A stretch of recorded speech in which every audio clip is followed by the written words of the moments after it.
नमस्कार। तो बढ़ते हैं कहानी में आगे चल के अगले भाग के साथ। दिन बीत रहे थे और शेखर और मौली की शादी का दिन नजदीक आ रहा था। इसी बीच मैथिली शेखर के साथ मुंबई जाकर अपना सब सामान ले आई थी और अब कुणाल भी उनके साथ वापस आ गया था। कुणाल सुधा जी और भूषण जी का सबसे छोटा बेटा था, जो थोड़ा शांत और गंभीर लड़का था। बस खुद और अपने परिवार तक उसकी दुनिया सिमटी थी। ज्यादा कोई दोस्त भी नहीं थे, पर फिर भी खुश रहता। अपनी पढ़ाई पर ध्यान फोकस रख, वो एक अच्छा और बेहतरीन इंजीनियर बन अपने माँ पापा का नाम रोशन करना उसका सपना था। अब कुणाल भी वापस आ गया था, तो भूषण जी का परिवार पूरा हो गया था और साथ साथ अब शादी में सिर्फ 4 दिन बचे थे, जिसमें 3 दिन बाकी फंक्शन थे और फिर शादी।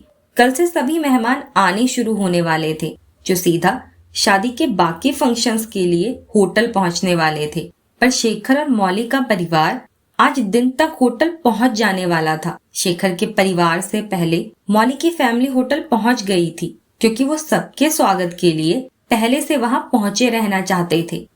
उदयपुर का वो शानदार होटल जहां मौली और उसका परिवार पहुंच गया था, तो नकुल और अधिराज मिलकर सबके सामान सबके कमरों में रखवा रहे थे और शेखर की फैमिली के पहुंचने तक सभी बाहर लॉन में ही रुक उनका इंतजार कर रहे थे, क्योंकि बस कुछ देर में वो सब भी पहुंचने वाले थे। सभी वहीं बैठ गए थे, तो होटल स्टाफ उनके लिए जूस और स्नैक्स लेकर पहुंच गया था।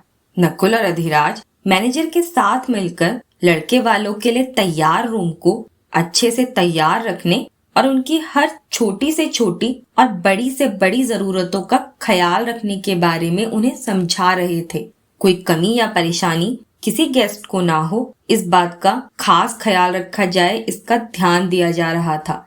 कि तभी शेखर अपने परिवार के साथ वहां पहुंच गया था, तो जोरदार तरीके से फूलों की बरसात के साथ ढोल नगाड़ों की थाप पर उनका स्वागत किया जा रहा था। शेखर अपनी गाड़ी पार्क करता है, तो शेखर के साथ भूषण जी, उपासना जी, सुधा जी और कुणाल गाड़ी से बाहर आते हैं। तो इत्र की सुगंध और गुलाब के फूलों की माला के साथ उनको तिलक कर उनका स्वागत किया जा रहा था। कि तभी अखिलेश जी और भूमि जी हाथ जोड़ उनके पास आकर उनका स्वागत करते हैं, तो शेखर दोनों के पैर छूकर उनका आशीर्वाद लेता है और अखिलेश जी भूषण जी और भूमि जी उपासना जी और सुधा जी से गले मिलकर उनका स्वागत करती है। कुणाल भी उनका आशीर्वाद लेता है, तो वो उसे भी अपने गले लगा अपना आशीर्वाद देते हैं। तो बाकी सब भी वहां उनके पास आ गए थे, जहां दादा सा, दादी सा, मौली, अनुष्का, नकुल, अधिराज, त्रिशा सब शेखर, भूषण जी, उपासना जी और सुधा जी से मिल रहे थे।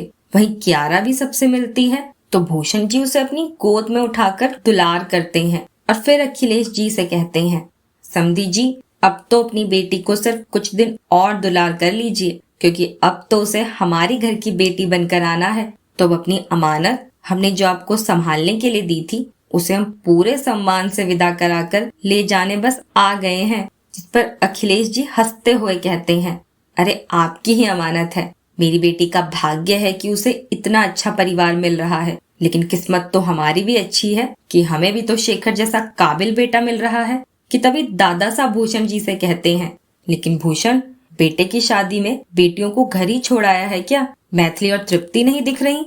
अरे बापू साहब, बस क्या कहें, आज सुबह से हमारा तूफान है कहाँ ये हम खुद नहीं जानते। पता नहीं जाने किस खुराफात में लगी है ये लड़की। हमें सीधा यहीं पहुंचने के लिए कहा और तृप्ति को भी साथ ही ले गई। शेखर, जरा फोन कर मैथिली को कि है कहाँ वो। कि तभी एक आवाज पर सब पीछे की ओर देखने लगते हैं। फोन की जरूरत नहीं है, क्योंकि मैथिली यहाँ है पापा। कि सामने से सिर पर साफा बांध, आंखों में काले चश्मे लगाए बुलेट में तूफान पहुंच गया था अपने तूफानी गैंग के साथ, जहां उसकी पूरी मंडली बुलेट पर उसी की तरह साफों में काले चश्मे लगाए एंट्री ले रही थी, जिसके पहुंचते ही स्पार्कल ब्लास्ट होने लगे थे और सभी उन्हें ही देख रहे थे। फिर क्या, वो बाइक रोक पूरे टशन से उससे उतर वहीं ढोल वालों से ढोल लेकर उसे अपने गले में डाल बजाते हुए सीटियों के साथ एंट्री हुई थी, जो पूरे जोश में ढोल बजाकर नाच रही थी। जिसे देख सबसे ज्यादा कुछ कियारा थी, जो अनुष्का के पास खड़े ही मैथिली को देख वो भी नाचने लगी थी। सभी पूरी मस्ती में थे। कि तभी ढोल रुकता है और मैथिली ढोल को अंगद को पकड़ा जल्दी से शेखर की गाड़ी के ऊपर चढ़ते हुए थोड़ा जोर से कहती है, तो कैसे हो लड़की वालों, और कैसी लगी हमारी एंट्री? अब लड़के वाले हैं तो बिना स्वैग की एंट्री कैसे हो सकती थी? मेरे भाई की शादी है और लड़के वालों की एंट्री तो धमाकेदार ही होती है। सबको पता चलना चाहिए कि लड़के वाले पहुंच गए हैं। रुतबा है अपना भी, और यही धमाल अब शादी तक नॉन स्टॉप चलेगा, क्योंकि मैथिली के भाई की शादी है। मैथिली के इतना कहते ही अंगद जोरों से ढोल बजाने लगता है और मैथिली गाड़ी से कूद मारकर नीचे आ गई थी। और फिर शुरू होता है डांस, जिसके लिए वो सबसे पहले शेखर और मौली को खींचकर अपने साथ ले आई थी। त्रिशा भी भागकर कुणाल, उपासना जी, सुधा जी, अखिलेश जी, भूमि जी, दादा सा, दादी सा, नकुल, अधिराज, त्रिशा सबको एक एक कर खींच लाई थी, क्योंकि ढोल बजते ही मैथिली को डांस करने से रोकना तो मुश्किल हो जाता है। जहां अभी शांति थी वहां मैथिली अपनी ही तरह तूफान ही ले आई थी। पर अब बाकी सब बड़े थक गए थे, लेकिन मैथिली एंड गैंग का जोश तो एकदम हाई था। ना उन्होंने ढोल रुकने दिया था, ना अपने कदम। पर अब शेखर ढोल वालों को रोक देता है तो मैथिली ढोल वाले को कहती है, लेकिन सांस फूल रही थी उसकी, क्या भैया ये ढोल बजाना क्यों रोक दिया आपने? हाथ थक गए हैं क्या? तो दूसरा बुलाओ। ये ढोल अब मेरे भाई की शादी तक रुकना नहीं चाहिए, बजाओ भैया। जिस पर शेखर मैथिली को अपनी ओर घुमाते हुए कहता है, ओ मैडम शांत, पहले सांस को तो संभाल ले, फिर नाच लेना। अब बस हो गया, अब बात के लिए भी कुछ रख ले। सब आज ही नाच लेगी क्या? और पहले ये बता, वो गाड़ी पर चढ़कर कूदी क्यों? अगर गिर जाती तो? हाँ आज ही नाच लूंगी, मेरे अंदर बहुत एनर्जी है। वैसे सच्ची सच्ची बताओ भाई, एंट्री कैसी थी? एकदम क्लास थी ना, लड़के वालों टाइप्स। और क्यों गिरती? अरे मैथिली नाम है मेरा। अब इस बात को कब तक रटती रहेगी?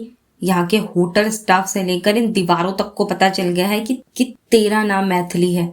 अब क्या जानवरों को भी बताना है? अंगद मैथिली के कंधे पर हाथ रखते हुए कहता है तो मैथिली उसे गुस्से से मारने लगती है। तो मिलन जल्दी से उसके पास आकर कहता है, बाद में मार लेना इसे, यही है वो, कहीं नहीं जा रहा। अब आगे का प्रोग्राम बताएं सबको, या लड़ते ही रहना है तुम दोनों ने, या सबके जाने का इंतजार कर रहे हो? चलो अब। कैसा प्रोग्राम? क्या प्रोग्राम? फंक्शन कल से है तो क्या करने वाले हो तुम? मिलन क्या बोला तूने अभी? कि तभी वंदना शेखर का हाथ पकड़ उसे जल्दी से सबके बीच मौली के बगल में लाकर खड़े करते हुए कहती है, अरे टाइम नहीं है हमारे पास भाई, अपनी बहुत सी प्रिपरेशन करनी है हमें, और आपको भी जल्द सब पता चल जाएगा। मिलन तू स्टार्ट कर। जिस पर अब मिलन सबके बीच में खड़ा होकर हाथ जोड़ सबको देखते हुए कहता है, सबसे पहले मैं मिलन आप सभी महेश्वरी और सूर्यवंशी परिवार का स्वागत करता हूँ। जैसा कि सब जानते हैं कि हमारे प्यारे शेखर भाई के दूल्हा बनने में अब कुछ ही दिन बचे हैं और हमारी प्यारी सी मौली भाभी हमारे घर आने वाली हैं।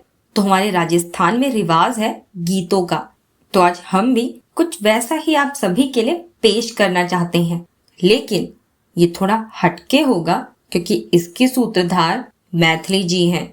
तो कल से तो शाम में यादगार रहेंगी ही, पर आज हम भी कुछ यादगार करना चाहते हैं, जिसके लिए आप सभी ठीक 8 बजे पीछे जो होटल का फ्री स्पेस है वहां पहुंचेंगे और बिल्कुल शाही अंदाज में आपका स्वागत किया जाएगा और एक खूबसूरत और यादगार शाम आपके सामने पेश की जाएगी। तो समय भूलिएगा मत, ठीक 8 बजे मिस मैथिली एंड गैंग के साथ। धन्यवाद। मिलन के इतना कहते ही सभी तालियां बजाने लगे थे। तो सबसे ज्यादा मौली उसके लिए एक्साइटेड थी, जो शेखर से कहती है, शेखर मैथिली क्या करने वाली है? तुम्हें कुछ पता है? वो क्या करने वाली है ये सिर्फ महादेव ही जान सकते हैं। हम तुच्छ प्राणियों में इतनी शक्ति नहीं, तो ये क्या खुराफात करने वाली है ये वही जानती है। बस इस बार बलि का बकरा मैं हूँ, पता नहीं क्या करने वाली है ये लड़की। शेखर अब सबसे मिलती मैथिली को देखते हुए कहता है तो मौली हंसने लगती है। मैथिली अब सबसे मिल रही थी कि तभी दादा सा उससे कहते हैं, यहाँ तो लड़की वालों को फीका कर दिया मैथिली ने। अरे लड़की वालों कुछ सोचो, इस नटखट को जीतने से किस तरह रोका जाए, तुम भी कुछ रंग जमाओ।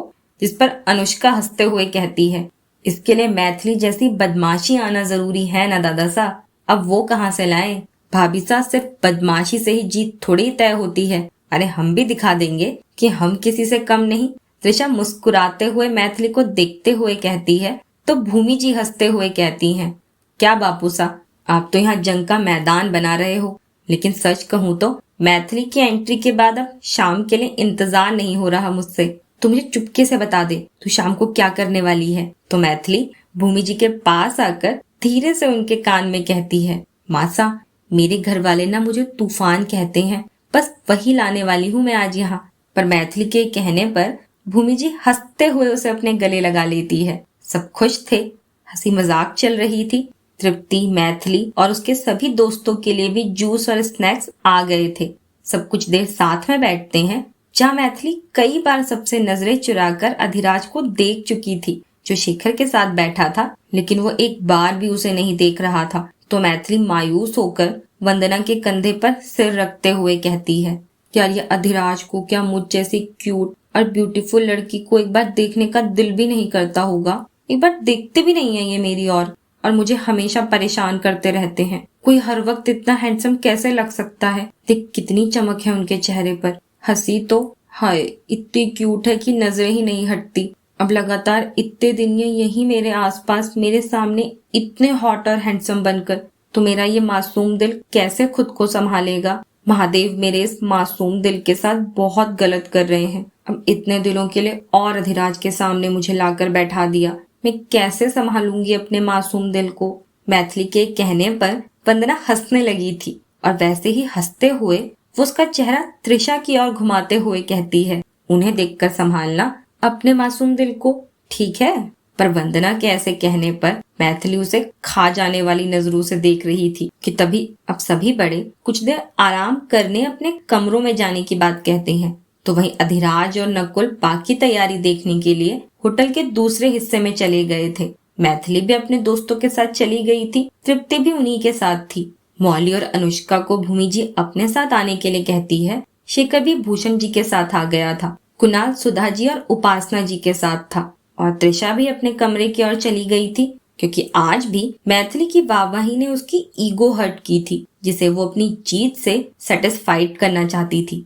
शाम के 8 बज गए थे और मैथिली के कहे मुताबिक सब अपने अपने कमरों से तैयार होकर नीचे आ गए थे, लेकिन सबके मन में एक ही बात थी कि मैथिली करने क्या वाली है। वैसे वो हर जगह सिर्फ रंग ही जमाती थी, लेकिन आज उस रंग को देखने के लिए सब बेसब्र थे। सभी उसके बनाए एरिया की ओर बढ़ रहे थे, लेकिन शेखर सबसे थोड़ा पीछे ही था कि तभी शेखर मौली का हाथ पकड़ उसे पीछे खींच रुककर मुस्कुराते हुए उसे अपनी बाहों में भरते हुए कहता है, मिसेस महेश्वरी, आज से ठीक 3 दिन बाद तुम इस वक्त मेरे साथ हमेशा हमेशा के लिए हमारे घर होगी, और वो भी ऐसे बंधन में बंद जो 7 जन्मों तक चलने वाला है। तो कैसा महसूस हो रहा है आपको? डर तो नहीं लग रहा? क्यों, तुम्हें डर लग रहा है कि ये मौली तुम्हारे साथ हर वक्त परमानेंट हो जाएगी? कहाँ जा रहे हो, किससे मिल रहे हो, यह पहले मुझे पता होना चाहिए, तभी आगे परमिशन मिल पाएगी। इस बात को लेकर डर रहे हो तो बता दो, मैं थोड़ा सा रियायत दे दिया करूंगी तुम्हें,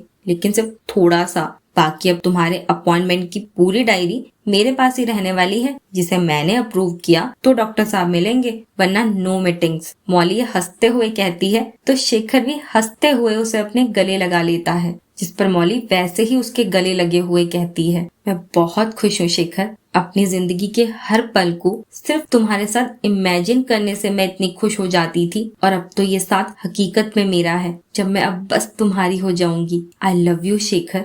मौली के कहते ही शेखर मुस्कुराते हुए मौली के माथे को चूमते हुए कहता है, आई लव यू टू, बस हमेशा इसी तरह मुस्कुराते हुए मेरे साथ रहना। जिस पर मौली हाँ में सिर हिला देती है कि तभी उसे भूमि जी की उसे पुकारती आवाज सुनाई देती है। तो शेखर उसे जाने के लिए कहता है, जिस पर मौली एक बार उसके गले लग जल्दी से वहाँ से भूमि जी के पास चली जाती है। तो शेखर भी अब उसी ओर जाने लगता है, क्योंकि उसकी बहन करने क्या वाली है ये जानने को तो वो भी बेसब्र था।